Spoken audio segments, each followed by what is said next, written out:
Hi guys, welcome back again to our YouTube channel. So this is Lovely, and for today's video, I'm going to share with you how you are going to schedule your CFO or the Guidance in Counseling certificate.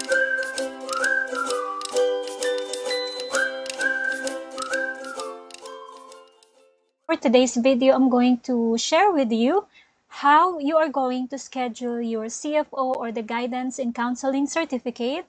At the same time, what are the requirements that you need to bring and the tips and the reminders that I will be sharing with you during my time in CFO Manila. So before we proceed, let me just remind you guys that I am not an expert, not an immigration officer, an attorney.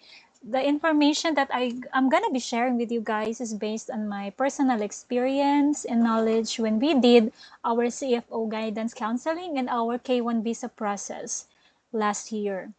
All right, so let's begin. So to start po, sa Google, you just have to search or type CFO Guidance in Counseling Certificate. All right, and then you will be prompted by this website. This is the official website of the Commission on Filipinos Overseas, or the CFO, www.cfo.gov.ph. And then you will see here the CFO Frontline Services and Guidance. So you have to click or open this file. Okay, so this is now the home page of the CFO counseling. So make sure guys na tama and legitimate yung website na ina-access ninyo when you are registering for the CFO, alright? So you can see naman here sa aking browser that it's cfo.gov.ph. Alright, now this is the CFO Frontline Services for Guidance in Counseling Program, or the GCP. Bigyan ko lang kayo ng idea, scroll down po. And then you will see here that the Commission on Filipino Overseas Guidance and Counseling Program, or the GCP, is a distinct program of the Philippine government which aims to protect the welfare of Filipino spouses, fiancés, and other partners of foreign nationals, former Filipino citizens, or former or Filipino dual citizens who plan to migrate overseas. All right? It also says here that the program aims to provide Filipino spouses, fiancés, and other partners with adequate information and advice on the realities of intermarriage and migration, rights and obligation overseas, available support network for migrants in distress, and cultural and social realities overseas. Okay? So guys, yung CFO kasi ngayon is face-to-face na siya. Alright? So the attendance to the GCP is conducted on-site. Meron po silang office or main office is in Manila. Meron din tayo sa Cebu. Meron din sila sa Davao, satellite offices. Alright? Okay. So now, if you scroll down below, you will see here on-site and with face-to-face transaction only. So, lahat po ng dadaan o lahat po ng lilipad, for example, since we are a K1 visa applicants, dapat po by the time na naka-attend kayo sa inyong CFO schedule for the counseling, dapat po meron na-receive nyo na yung inyong passport with your visa po, the K1 visa, whatever visa you have, okay? So, dapat po on hand na yung visa ninyo bago kayo umattend in person sa face-to-face counseling ninyo sa CFO Manila or whatever in Cebu or Davao. Okay? So, all Filipinos going abroad as spouses or fiancés and other partners of foreign nationals, former Filipino citizens, or dual citizens are required to undergo the mandatory CFO Guidance and Counseling Program. Okay? Para po ma-issuehan kayo ng tinatawag nila the CFO Digital Certificate. Bakit po? Kasi kung kayo po ay flying from the Philippines, let's say you are flying na or may schedule kayo ng flight going to the US on a K1 visa program, hindi po kayo papayagang maka-enplane, hindi kayo papayagang maka-board sa plane kapag wala po kayong CFO Digital Certificate, guys. Understood? So, hindi kayo makakaalis ng bansa kapag wala po kayong CFO. This time, we are going to discuss is yung mga requirements naman. Ano yung mga requirements? What are the primary requirements needed for the GCP counseling? So, number 1 is the barcoded confirmation form of GCP appointment. So, eto po, makukuha nyo po yan after nyo pong mag-fill out after nyo nang mag-schedule ng online. Okay? May marireceive kayo sa email as attachment and then ipiprint nyo po yan at dadalhin nyo po siya sa inyong CFO schedule date. And then, you are going to bring the original valid passport and additional 2 valid IDs. So, not just the passport, but magdala po kayo ng extra government-issued IDs for support. And then, dadala niyo po ang inyong original valid visa. For K1 dan, dalhin niyo po. Of course, nandun naman siya sa passport, naka-attach yung K1 visa ninyo. So, reviewin niyo pong maigi. So, dadalhin niyo po yan. And the confirmation of permanent residence that is for Canada-bound only. Alright? Petitioner's passport copy or 1 valid ID. So, pwede nyo pong i-print yung petitioner's passport bio page. Magdala lang po kayo ng copy. At kailangan po yun. And then, PSA marriage certificate in security paper if married po in the Philippines. Or report of marriage in Philippine Statistics Office or yung report of marriage na naka-PSA po kapag nagkinasal naman po. Those who are petitioning for their spouses, guys, in spousal visa, so if married overseas. Alright? Now, may mga additional documents may be required in the event po that the counselor or facilitator determines it to be essential to complete the guidance and counseling process. So it is advised for all the GCP applicants to prepare the following documents in advance. Okay, dalhin nyo na hanggat kaya nyong dalhin yung mga requirements ninyo para maiwasan na ma-delay ang release ng inyong CFO digital certificate. Alright? So ano yung mga pwede nyong dalhin? Okay, dalhin nyo po yung copy ng divorce decree or certificate of Filipino spouse or foreign spouse if previously married. Okay? Dalhin nyo po ang annulment papers of Filipino spouse or foreign spouse if previously married. Proof of residency or alien registration card, ARC for foreign spouse. Proof of relationship. So, ako kasi guys, nung nag-interview ako sa US Embassy Manila, meron na kasi akong extra copy nitong proof of relationship. So, nag-print lang ako ng mga recent pictures namin together, nung first meeting namin, pictures with friends, tapos lalagyan niyo siya ng date at lalagyan niyo siya ng remarks. Tapos, yung mga emails niyo with each other, gifts with each other, recent chats, video calls, and other things po, kailangan nyo pong dalhin yan as proof of your ongoing relationship. Alright? Next is the death certificate of Filipino spouse or foreign spouse if widowed na, certificate of family relations, registration of foreign spouse, proof of civil status or certificate of no marriage or CENOMAR. Sa mga never been married po na mga K1 fiancé beneficiary, you can bring a valid copy of your CENOMAR po sa CFO counseling ninyo. And then, you can also bring the valid no criminal record certificate, clearance, or any equivalent document to indicate lack of criminal or derogatory record. So, this one is your NBI clearance. Okay, you can also bring that kasi baka po hahanapin po sa inyo ng inyong CFO counselor. Alright, and then documents in foreign language must be officially translated in English. So, magpapatranslate kayo kapag hindi po in English yung mga documents, supporting documents na dadalhin ninyo. Alright, so we're done with discussing the requirements na kailangan yung dalhin for your CFO. Now, let us now check and move forward how to make an online appointment. So, number 1 is the reserve and register online to attend the guidance and counseling program, GCP in person. So, you can choose your preferred office. So, number 1, if you Manila, tatlo lang po ang options ninyo. Manila office, Cebu, and Davao. So, ano yung pinakamalapit at ideal sa inyo? Doon po kayo. In my time, doon po ako nag-book sa Manila office. Alright? So, i-click nyo lang po ito. Nakikita nyo naman. Kung gusto nyo po ng Manila, so you can click Manila office. So, yun po yung next natin. Click ko lang po ito. Okay, so ang una-una yung magpa-pop up dyan sa page na yan is the statement of confidentiality. Basahin nyo po maigi po yung confidentiality and privacy policy. And then kapag nabasa nyo na po yan, kiklik nyo lang po agree or disagree. Alright? So again, sa page pa lang dito, guidance counseling program or in our main, meaning in Manila office. So these are the list of primary requirements. Ayan. Andyan na rin siya. Tapos, dito sa baba, ito yung location. Last year, hanggang December, I think, nasa ano pa sila Quirino, Manila office pa sila. But then, they moved to their new site sa Quezon City office. So, ito po ang kanilang address now. So, ito yung kanilang map going to the Quezon City office.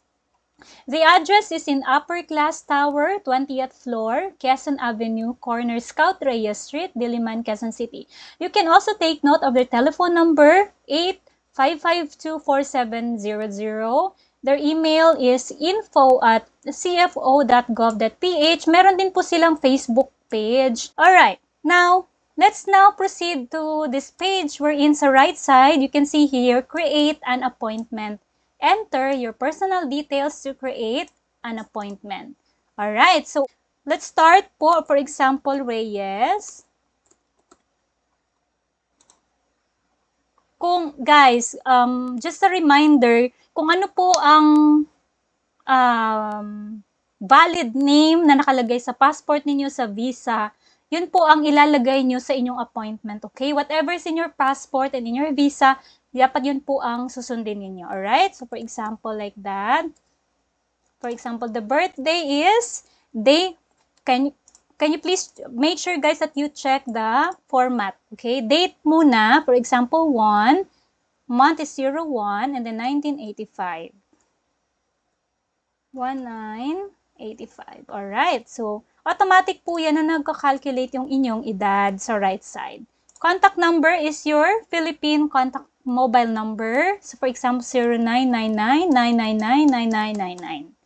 Alright? And then the valid email address will be the, for example, my dear. Okay? And then, i-confirm nyo lang po yung email na tinype ninyo. Type nyo lang din po ulit to make sure na match po siya. Okay? Guys, make sure po na yung mobile number, birth date, especially the email address is valid. May access kayo. Okay? Kasi kailangan nyo po yan sa verification, sa screening, and up until the time na ma-receive nyo yung inyong digital certificate po. Diyan po nila isi-send yung copy ng inyong digital CFO certificate sa email po na ito. Alright? So, scroll down tayo. Relation to petitioner or sponsor. Hanapin nyo lang po. Since I am for K1, fiancé, partner, petitioner is a dual citizen. Petitioner or fiancé of, petitioner is a foreign national. Fiancé or petitioner is a former Filipino citizen. Spouse. So, for fiancé visa beneficiaries out there, piliin nyo lang po kung anong applicable sa inyo. But if you guys are being petitioned on a spousal visa, ito pong last 3 ang pipiliin ninyo. Ako, petitioner is a foreign national. Country of destination. Saan kayo? Ano yung country ng inyong fiancé, in short, the petitioner. So, ako, hanapin nyo lang po, United States of America. And ano po yung visa type ninyo? So, piliin nyo lang po dyan. Hanapin nyo po ang K1 kasi K1 po ako. Alright? Ang mga options dyan, merong CR1, IR1. So, piliin nyo lang whichever is applicable. So, ito naman, your passport number. So, make sure na tama po ang inyong passport number. Okay? And then, ilalagay nyo po yung K1 visa number. The visa number. Paano po mahahanap yung visa? So, ganyan po ang itsura ng visa number, ha? Sa visa niyo po na naka-attach sa inyong passport, naka-ano po yan, yung naka-red font, yun po yung visa number ninyo. So, for example,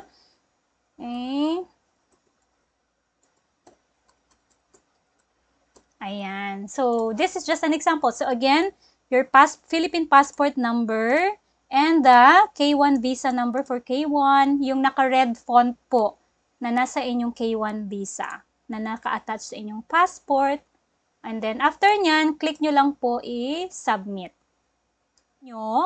Sa inbox, hanapin nyo po itong CFO registration and then open nyo po yan.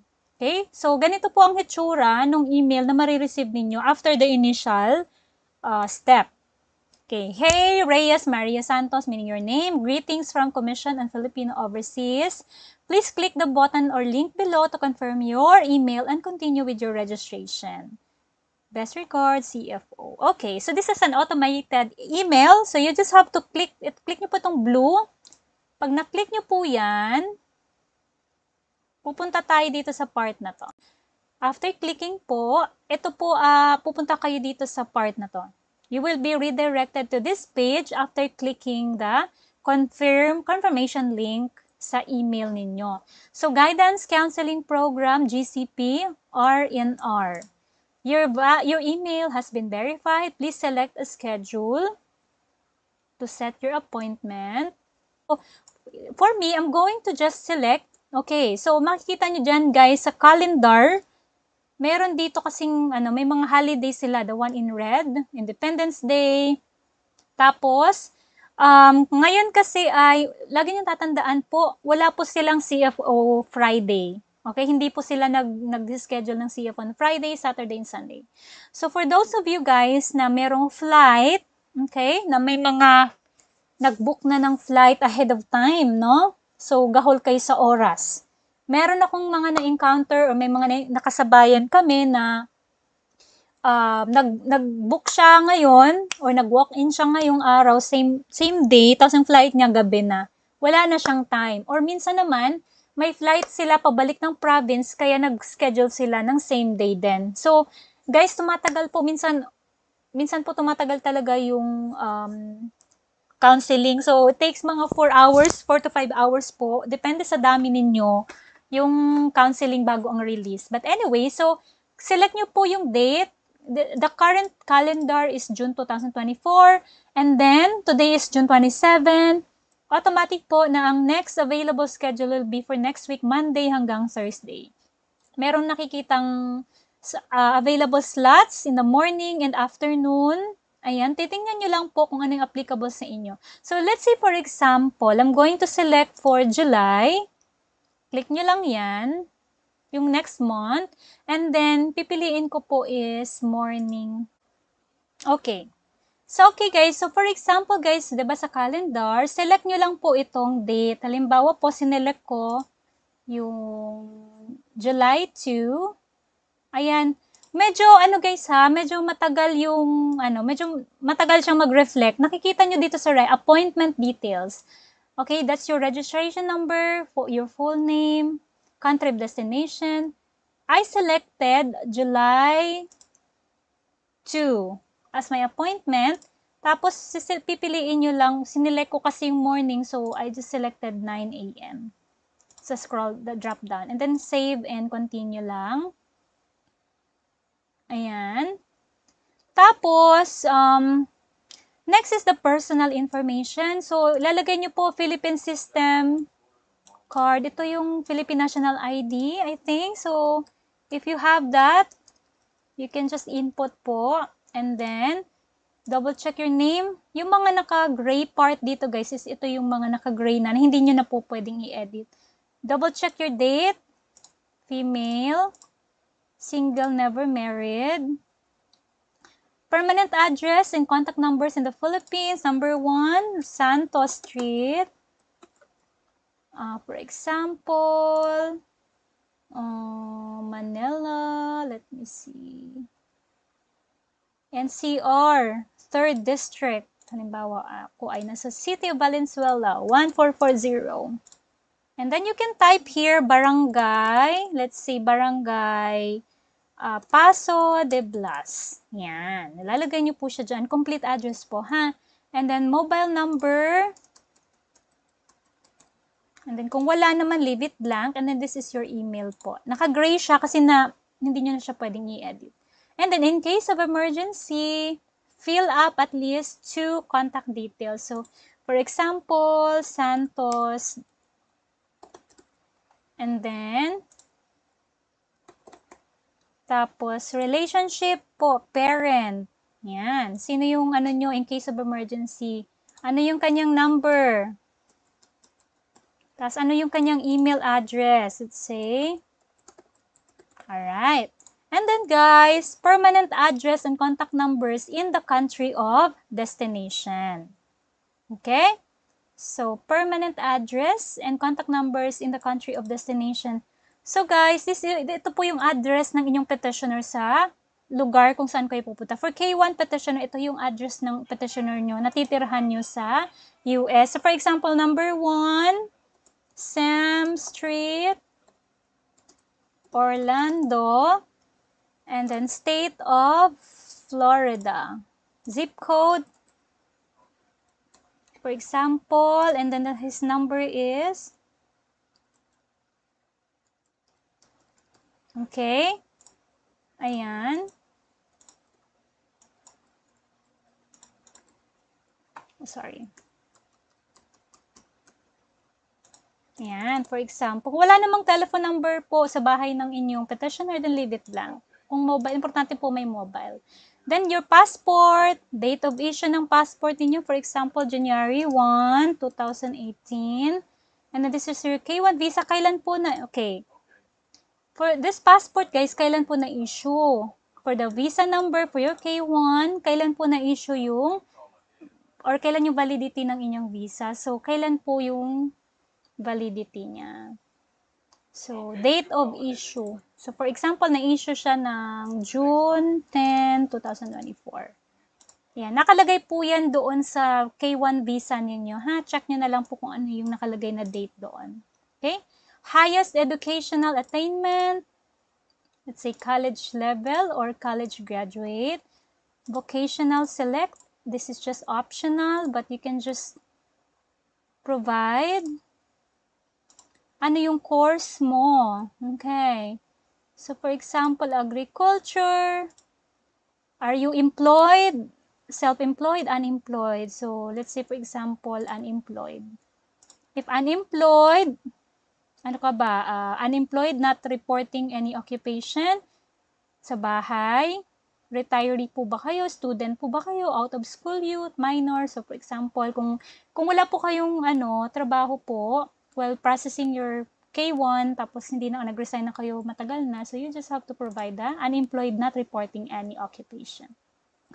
Now is the petitioner's principal information. So, for example, Smith, Roger, middle name is Sam, relationship is your foreign national, birthday po, for example, 02/02/1975. The citizenship po is, ang tagal kong mahanap, okay, citizenship is American, and then the mobile number is, and then email niya is, okay, for example, ayan. Review nyo lang po ulit. Make sure po na tama lahat ng information ninyo. And then, click nyo po save and continue. Alright. Wait nyo lang po na mag-save po siya. Alright. Now, this will be the next part na. So, tapos na tayo sa initial. Ito yung step by step.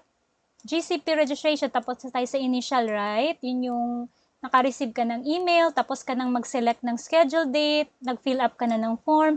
The last part of the step is the barcode form. So, ito po yun. Check nyo po yung reference number, pwede nyo pong screenshot, picture ninyo, valid email, full name ninyo, fiancé ninyo, kailan po ang appointment, anong oras, and then you will click the send email with barcode form. Okay? Ayan. So, after nyong i-click yung send to your email, the barcoded form, open nyo po ulit, hanapin nyo po, open nyo yung email ninyo, and then click nyo po yung reservation confirmed.